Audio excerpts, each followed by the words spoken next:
Guys, पहले लोग आसमान के तारों को देखकर सफर करते थे और दिन में सूरज की डायरेक्शन के अकॉर्डिंग अपनी मंजिल तक पहुंच पाते थे।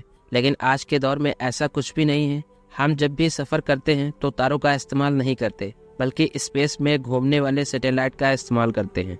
जी हाँ, आजकल के दौर में चाहे आपका मोबाइल हो, गाड़ी हो या एरोप्लेन हो, सब में एक छोटी सी चिप लगी होती है जिसे हम ग्लोबल पोजिशनिंग सिस्टम के नाम से जानते हैं और शॉर्ट फॉर्म में इसे जीपीएस भी कहा जाता है।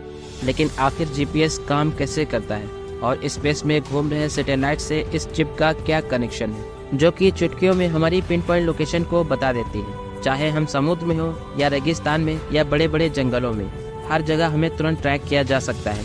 जानेंगे हम सब कुछ इसी वीडियो में कि गूगल मैप कैसे जीपीएस की सहायता से लाइव ट्रैफिक प्रेडिक्शन कर पाता है। और इतनी इम्पोर्टेंट टेक्नोलॉजी जिसके बिना आज दुनिया अधूरी है, वो हमें भला फ्री में क्यों दी गई है?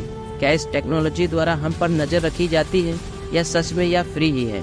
कैस ये बात है 1983 की, जब अमेरिका और सोवियत यूनियन के बीच कोल्ड वॉर चल रहा था और कोरियर एयरलाइन की फ्लाइट 007 न्यूयॉर्क से सोल जा रही थी, जिसे सोल में लैंड करने से पहले एंकोरेज में लैंड करना था, जैसा कि आप मैप में देख सकते हैं, और फिर एंकोरेज से सोल जाना था। और अगर हम एंकोरेज सोल के बीच एक स्ट्रेट लाइन ड्रॉ करें तो यह रास्ता सोवियत टेरिटरी से होकर गुजरता है और पायलट को किसी भी हालत में सोवियत टेरिटरी को अवॉइड करते हुए सोल पहुंचना था। लेकिन क्योंकि तब जीपीएस जैसी टेक्नोलॉजी तो थी नहीं और इसीलिए फ्लाइट 007 लाख बचने के बावजूद भी सोवियत टेरिटरी में इंटर कर गई।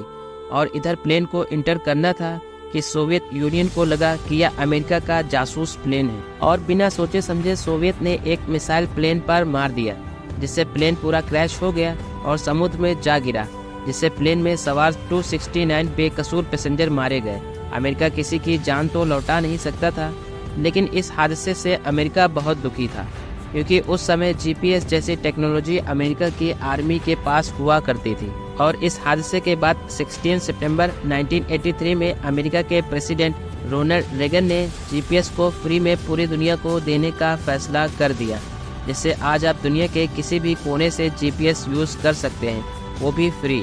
और अब हम समझते हैं कि आखिर जीपीएस काम कैसे करता है। तो ये बात हम सभी को मालूम होगी कि हमारे मोबाइल में एक जीपीएस रिसीवर चिप लगी होती है और जैसे ही हम अपनी लोकेशन को ऑन करते हैं तो यह रिसीवर चिप अर्थ के ऊपर घूम रही सैटेलाइट से सिग्नल रिसीव करना स्टार्ट कर देती है। एक बात आपको बताते चलें कि इन सिग्नल में हमारी लोकेशन का कोई भी पता नहीं होता, बल्कि सिर्फ टाइम का पता चलता है कि कब हमारा फ़ोन सैटेलाइट के सिग्नल से मैच हुआ। और इन सैटेलाइट में एक एटॉमिक वॉच लगी होती है, जो कि सबसे एक्यूरेट वॉच मानी जाती है। और अर्थ को ऑर्बिट करती हुई इन सैटेलाइट को एग्जैक्टली पता होता है कि यह कितने बजकर कितने मिनट पर और इवन कितने सेकंड पर अर्थ के किस हिस्से में मौजूद थी। लेकिन सैटेलाइट को हमारे फ़ोन की लोकेशन नहीं पता होती है और अर्थ के ऊपर घूमने वाली ये कोई एक सैटेलाइट नहीं है, बल्कि 30 सैटेलाइट हैं। सैटेलाइट रेडियो सिग्नल की सहायता से हमारे फ़ोन में लगे जीपीएस रिसीवर को अपना टाइम बताती हैं और अपनी लोकेशन भी बताती हैं।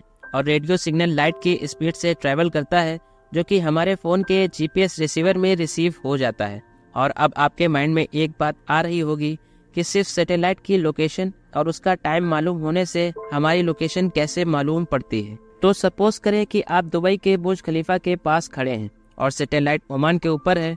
और वैसे तो लाइट की स्पीड बहुत तेज होती है, लेकिन सिग्नल को फ़ोन तक पहुंचने में कुछ टाइम तो लगेगा ही। और जैसे ही सिग्नल रिसीव होगा, फ़ोन अपने टाइम को सैटेलाइट द्वारा भेजे गए टाइम के साथ मैच करता है और डिफरेंस पता करता है कि यह सिग्नल कितना डिले से पहुंचा है। और अगर यह डिले मान लीजिए 0.003 सेकेंड है, तो यह जानना बहुत आसान हो जाता है कि सैटेलाइट हमसे कितनी दूर थी। कैसे? आइए जानते हैं। हमें एक बात तो पता है कि यह रेडियो सिग्नल लाइट की स्पीड से ट्रैवल करते हैं, और हमें यह भी पता है कि लाइट की स्पीड 3 लाख किलोमीटर पर सेकेंड होती है, जिसका मतलब यह है कि लाइट 0.003 सेकेंड में 900 किलोमीटर तक जाएगी। और अब यह कहना गलत नहीं होगा कि जब सैटेलाइट ने हमें सिग्नल भेजा था तो वो हमसे 900 किलोमीटर दूर थी। और यह कैलकुलेशन बहुत सिंपल है। यहाँ पर speed is equal to distance upon time वाले फॉर्मूले का यूज किया गया है।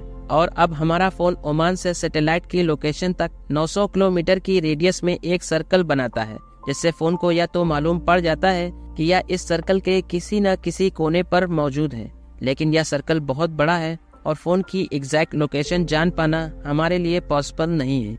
इसीलिए हमारे फ़ोन की एग्जैक्ट लोकेशन पाने के लिए यही पूरा प्रोसेस दूसरी सैटेलाइट से भी किया जाता है। और सपोज करिए दूसरी वाली सैटेलाइट सऊदी अरेबिया के ऊपर है और फ़ोन की सारी कैलकुलेशन द्वारा पता चला कि दूसरी सैटेलाइट फ़ोन से 1500 किलोमीटर दूर है। और अब हमारे फ़ोन के पास 2 सर्कल आ गए, पहली और दूसरी सैटेलाइट के, और यह दोनों सर्कल जहां पर इंटरसेक्ट करेंगे हमारा फ़ोन भी वहीं पर होगा। और लोकेशन को और एक्यूरेट करने के लिए मिनिमम 4 सैटेलाइट के सिग्नल चाहिए होते हैं, और जितने ज़्यादा सर्कल बनेंगे हमारी लोकेशन उतनी ज़्यादा एक्यूरेट हो जाएगी।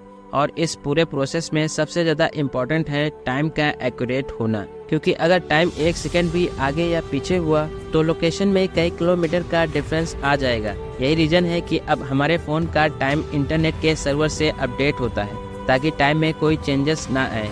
और यह टेक्नोलॉजी क्या सच में फ्री है या हम पर जीपीएस द्वारा नज़र रखी जाती है? यहाँ पर आपको बता दें कि पूरी दुनिया का GPS US department of defence control करता है और यह सैटेलाइट सिर्फ 1 वे सिग्नल भेज सकती है।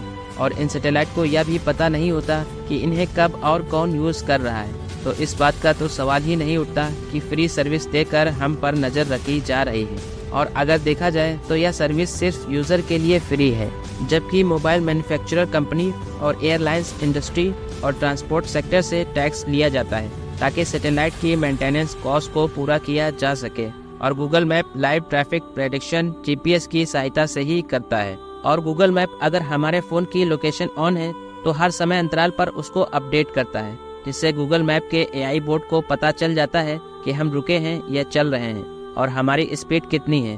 और यही इन्फॉर्मेशन गूगल मैप रोड पर मौजूद और फ़ोन से भी लेता है। और इसके बाद गूगल मैप प्रेडिक्ट कर पाता है कि कितनी एवरेज स्पीड पर लोग ड्राइव कर रहे हैं या फिर रोड पर कब ज़्यादा ट्रैफिक होता है और कब इस पार्टिकुलर रोड से आसानी से निकला जा सकता है। और इस टेक्नोलॉजी के बिना आजकल कुछ भी नहीं हो सकता है। न ही फ्लाइट को सही से उड़ाया जा सकता है और न किसी को ट्रैक किया जा सकता है। और यहाँ तक कि शायद आपका फेवरेट फूड ऑर्डर भी आप तक ना पहुँच सके। गाइस, आज के लिए इतना ही। आई होप आपको यह वीडियो पसंद आई होगी। हम मिलेंगे नेक्स्ट वीडियो में फिर से। सब्सक्राइब करिए हमारे चैनल को और बेल आइकन को प्रेस करिए ताकि ऐसी इन्फॉर्मेटिव वीडियोस आपको मिलती रहें। Thanks for watching.